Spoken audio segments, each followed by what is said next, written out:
ever tell you what the definition of insanity is?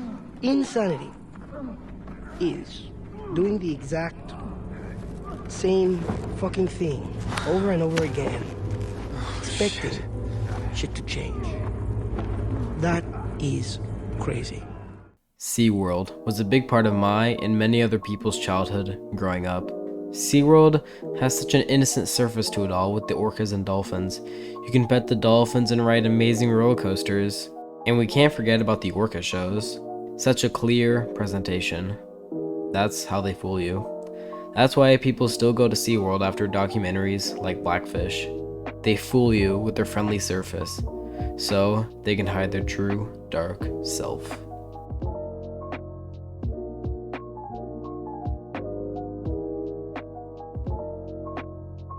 SeaWorld first opened up in 1964. It was planned to be an underwater themed restaurant, but they decided to turn it into a theme park. The theme park idea has made them a lot of money, but the question is, at what cost?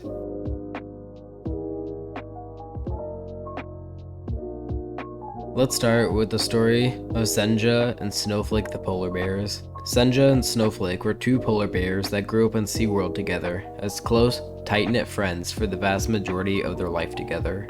But that all changed when Snowflake was transferred from the San Diego SeaWorld to Pittsburgh, so that left Senja all alone, and Senja soon got ill after Snowflake left. Senja later died of that illness only a couple of weeks later, which was probably caused by a broken heart and depression. A broken heart is usually caused from a friend or animal leaving, and that can kill some animals. And when Snowflake left that SeaWorld to go to the SeaWorld in San Diego, an innocent polar bear was killed because of a corporate greed from wanting to spread the polar bear exhibit to the other SeaWorld locations.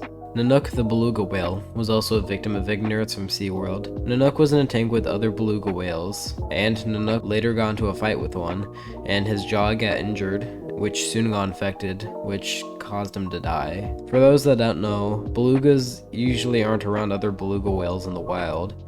So when Nanook was around another beluga whale, they probably got into a fight over dominance or something like that. This could have all been avoided if SeaWorld took greater care into their beluga whales and got them separate enclosures, or at least make their swimming area much, much bigger.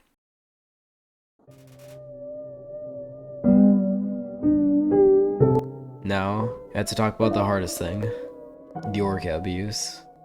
SeaWorld would hire whale hunters to capture orcas for their SeaWorld locations, and how the whale hunters got those orcas is just horrific. Videos have shown that the hunters would separate baby killer whales from the rest of its family and use bombs to injure the adults to keep them away.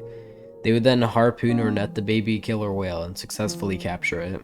Hearing this sounds horrible, and what makes it even sadder is the fact that whales have a high level of intelligence, like us humans. And with that, they have the ability to have empathy and sadness. So picture your kid got taken away from you for no apparent reason. How would that make you feel? That's basically how the whales felt about their young, and we would take them just to be abused for our entertainment. Killer whales would usually stay in a 20-foot by 30-foot enclosure for most of the time, which is very small for how big killer whales are. This is the same as a normal human adult being trapped in their closet. The trainers would deny food for the killer whales, so they did not do what they wanted them to do. They would abuse them for tricks in our entertainment, which I'm ashamed to be entertained by. So, with all this abuse, you can imagine how the whales would react. Annette Eckes was the secretary for SeaWorld in 1970. She was the secretary, remember that. So, SeaWorld needed somebody to swim with the killer whales for a show, and they wanted Annette to do it. They put her into a bikini, so I guess they exploited her too. Annette was inexperienced with the whale, so immediately getting into the water with the killer whale started biting her and attacking her. Annette thankfully survived, but thinking about it, somebody inexperienced with training killer whales asked to perform with one, and she almost died because of it, just sickens me. But don't worry, it gets worse. In 1987, John Sillick was a trainer at SeaWorld, but when one of the orcas he was performing with landed on him, he had severe injuries with a fractured pelvis, femur, ribs, and back. It was reported that he got out of the pool smiling, trying to pretend nothing was wrong. Something disgusting about SeaWorld is that they would hire trainers if they knew how to swim and perform well. You don't need a degree in marine biology or in animal behavior or anything like that. If you knew how to swim, you were good enough to swim with a 16-foot, 7,000-pound ocean creature. In 1983, a young orca was captured from its family and was taken to SeaWorld to become a performing animal. The baby orca was later named Tilikum, and the head trainer for Tilikum abused him. Tilikum was with an older orca to help him learn tricks, but Tilikum had trouble learning the tricks and performances. So the trainer would deny him food, and the older orca would get mad at Tilikum because the older orca didn't get food either. So the older orca would repeatedly use its teeth to scratch Tilikum. With all this, Tilikum's mental state declined, and he grew to become violent. On February 20th, 1991, a performer by the name of Kelty Byrne just finished a show, and she was walking out of the pool until her boot slipped. Kelty got back into the pool to get the boot, but when she was doing that, Tilikum grabbed her by the leg and started drowning her from the whole crowd. People tried to get her out with nets, but they later did retrieve her, but she was already dead at that point. This moment shook SeaWorld to its core, and is terrifying to think about. Tilikum did kill Kelty Byrne, yes, but maybe if Tilikum wasn't abused or wasn't kidnapped, this never would have happened. An interesting thing to add here is that orcas have never killed humans in the wild, ever, so this is just specific to SeaWorld. They're abusing these animals and causing them to go psychotic. In 1994, Dawn Brancheau was hired to perform with orcas in SeaWorld. She had a degree in animal behavior and was an excellent swimmer, so she was more than qualified for the job. So when Tilikum killed her in 2010, it surprised everyone. As the 12,000-pound killer whale Tilikum grabbed the 40-year-old veteran trainer from the platform by her braid and dragged her underwater.